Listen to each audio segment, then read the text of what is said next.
8వ తారీఖు ఏలూరు జిల్లా కేంద్రమైన ఏలూరులో వైఎస్ఆర్ కాంగ్రెస్ పార్టీ కార్యకర్తల సమావేశంలో గౌరవనీయులు పెద్దలు మాజీ రాష్ట్ర మంత్రి తణుకు మాజీ శాసనసభ్యులు కారుమూరి వెంకటనాగేశ్వరరావు గారు కార్యకర్తల సమావేశంలో మాట్లాడుతూ కార్యకర్తల మీద జరుగుతున్నటువంటి అక్రమ కేసులు, కార్యకర్తల మీద జరుగుతున్నటువంటి దాడులు, ఈ రాష్ట్రంలో జరుగుతున్నటువంటి అరాచకాల మీద మాట్లాడుతూ కార్యకర్తలకు మనోధైర్యం, ఆత్మవిశ్వాసాన్ని కలిగజేసే క్రమంలో మరి రేపు మా పార్టీ అధికారంలోకి వచ్చిన తర్వాత కూడా ఇంతకింత మరి ప్రతీకారం తీర్చుకుంటామనే విధంగా కొన్ని వ్యాఖ్యలు చేయడం జరిగింది. ఈ వ్యాఖ్యల్ని వ్యతిరేకంగా 12వ తారీఖున నర్సాపురం శాసనసభ్యుడు, జనసేన పార్టీ శాసనసభ్యుడు బొమ్మిడి నాయకర్, ఈ బొమ్మిడి నాయకర్ అనేవాడు ఎవరికి తెలియదు. ఇప్పటి వరకు కూడా ఏ విధంగా మరి శాసనసభ్యుడు చేయడం కూడా తెలియదు. ఆయన అక్కడ కార్యకర్తల సమావేశాన్ని గురించి ప్రసంగిస్తూ మరి నాగేశ్వరరావు గారు మాట్లాడింది రాజకీయంగా కార్యకర్తలని మనోధైర్యం నింపడానికి కోసం మాట్లాడాడు తప్ప ఏ ఒక్క వ్యక్తి వ్యక్తిగతంగా కానీ పేరు తీసి కానీ ఎటువంటి వ్యాఖ్యలు చేయడం లేదనేది గమనించాలి. దానికి ఈ బొమ్మిడి నాయకర్ అయినటువంటి నర్సాపురం శాసనసభ్యుడు మాట్లాడుతూ అసభ్యకర పదజాలంతో, అత్యంత జగుజ్జకరమైన భాషలో, పరుష పదజాలంతో వ్యక్తిగతంగా కారుమూరి వెంకటనాగేశ్వరరావు గారిని దూషిస్తూ ఒరే నా కొడక కారుమూరి నాగేశ్వరరావుగా అనే సంబోధన చేశాడు. నేను ఒకటే అడుగుతా ఉన్నా ఈ బొమ్మిడి నాయకర్ని, ఇదేనా జనసేన పార్టీలో మీకు నేర్పిన క్రమశిక్షణ? ఇదేనా మీకు నేర్పిన పవన్ కళ్యాణ్ గారు నేర్పినటువంటి నిబద్ధత? ఈ భాష, సంస్కృతి, సాంప్రదాయాలను మీకు నేర్పిందని అడుగుతా ఉన్నా. ఆయన మిమ్మల్ని ఎవరిని కూడా వ్యక్తిగతంగా మాట్లాడిన ఉద్దేశం లేనప్పటికీ కూడా మీరు ఆ విధంగా వ్యక్తిగత టార్గెట్ చేస్తూ ఒరే నా కొడక అనేటటువంటి భాషలో మీరు మాట్లాడటం ఎంతవరకు సమంజసం అని ఈ సందర్భంగా ప్రశ్నిస్తా ఉన్నాను. ఒక శాసనసభ్యుడైన నువ్వే ఒరే నా కొడక నాలుగు కోస్తాం, చేతులు కోస్తామని భాష వాడితే మరి అత్యంత అధిక సంఖ్యాకులైన యాదవ్ సామాజిక వర్గం ఈ రాష్ట్రంలోనే కాక ఈ దేశంలోనే కాక ప్రపంచవ్యాప్తంగా ఉన్నటువంటి యాదవుల మనోభావాలను దెబ్బతీస్తూ నువ్వు మాట్లాడిన మాటలకి మరి యాదవులందరూ కూడా తలుచుకుంటే కాళ్ళు, చేతులు, నాలుగులే కాదు నీకు ఏం కోస్తారో కూడా నువ్వు మరోసారి ఆలోచించాలని సందర్భంగా తెలియజేస్తా ఉన్నా.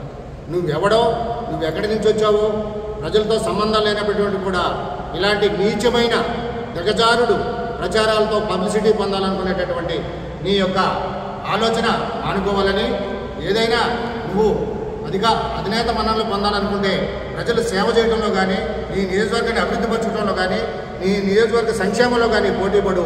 నీకు వ్యతిరేక వర్గాలైన కొంతమందికి ప్రసన్నం చేసుకునే విధంగా వాళ్ళకి ఏదైనా సర్వీస్ చేసి 10 ఓట్లు అదనంగా సంపాదించుకునే ప్రయత్నం చేయాలి తప్ప ఇలాంటి నీచమైన దిగజారుతనానికి దిగజారి ఇలాంటి వ్యాఖ్యలు చేయటం, మరొకసారి ఇలాంటి వ్యాఖ్యలు కానీ చేస్తే ఈ ఆంధ్ర రాష్ట్రంలోనే కాదు ఈ దేశంలో కూడా ఎక్కడ తిరిగేటటువంటి పరిస్థితి ఉంటుందని చెప్పి అఖిల భారత యాదవ్ మహాసంఘంతో హెచ్చరిస్తా ఉన్నాం.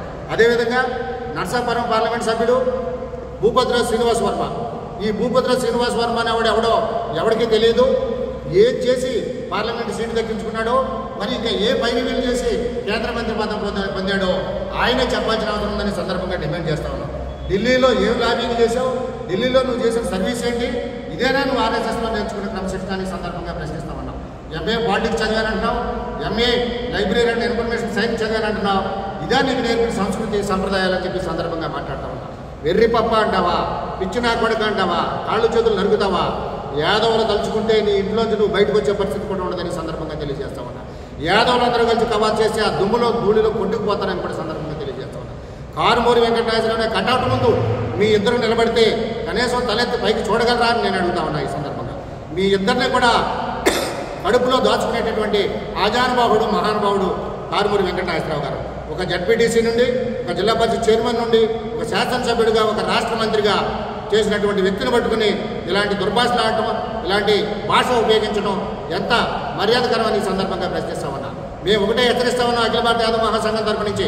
మేమందరం కన్నా తలుచుకుంటే మీ ఇద్దరికి మీరు చేతులు, నాలుగులు, కాళ్ళు మాత్రమే చెప్పారు.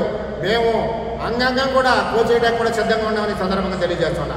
నోరు అదుపులో పెట్టుకుని, మనసు అదుపులో పెట్టుకుని మాట్లాడితే పద్ధతిగా ఉంటుందని సందర్భంగా తెలియజేస్తున్నా.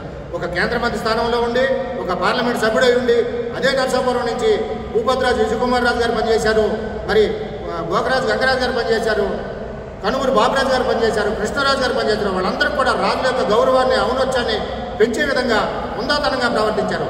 నువ్వు ఒక నీచ సంస్కృతి తెరలేపి నువ్వు పంచాయతీ వార్డు మెంబర్కి ఎక్కువ, కౌన్సిలర్కి తక్కువ అనే స్థాయిలో ఈ విధంగా పబ్లిసిటీ పొందాలనుకోవటం అత్యంత దుర్మార్గం, హేయమైన చర్యని సందర్భంగా ఖండిస్తా ఉన్నాం. నీకు కూడా శ్రీనివాస వర్మ ఒకటే వార్నింగ్ ఇస్తా ఉన్నావు. నువ్వు గన మళ్ళొక్కసారి అదుపు తప్పి విచక్షణ కోల్పోయి ఇలాంటి వ్యాఖ్యలు చేసినట్టుంటే నీ యొక్క మానసిక పరిస్థితి కూడా నువ్వు అంచనా వేసుకోవడానికి కూడా పనికిరామని సందర్భంగా తెలియజేస్తా ఉన్నావు. శ్రీనివాస వర్మ కేంద్ర మంత్రివర్యులు వారు చిన్నతనం నుంచి కూడా ఆర్ఎస్ఎస్లో బీజేపీలో ఉంటూ బీజేపీ వర్మగా పేరు తెచ్చుకున్నారు. కనీసం ఆ భీమవరం మున్సిపాలిటీలో కౌన్సిలర్ కూడా పోటీ చేయాలి ఆయన ఏ రోజు కూడా.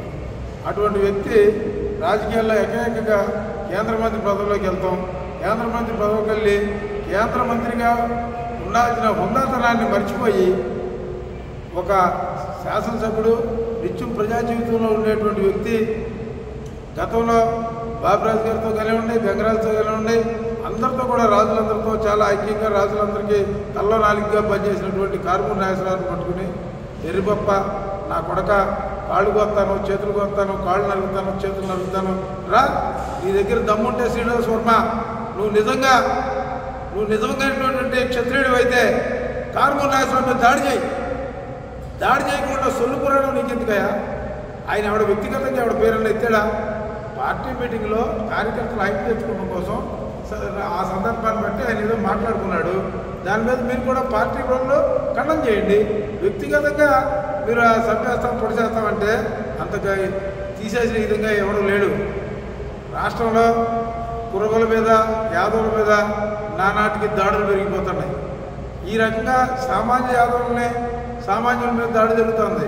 అదే రకంగా ఒక రాష్ట్ర స్థాయి మంత్రిగా పనిచేసే వ్యక్తి మీద కూడా మీరు దాడి చేస్తుంటే ఈ యాదవ సంఘాలకు కూడా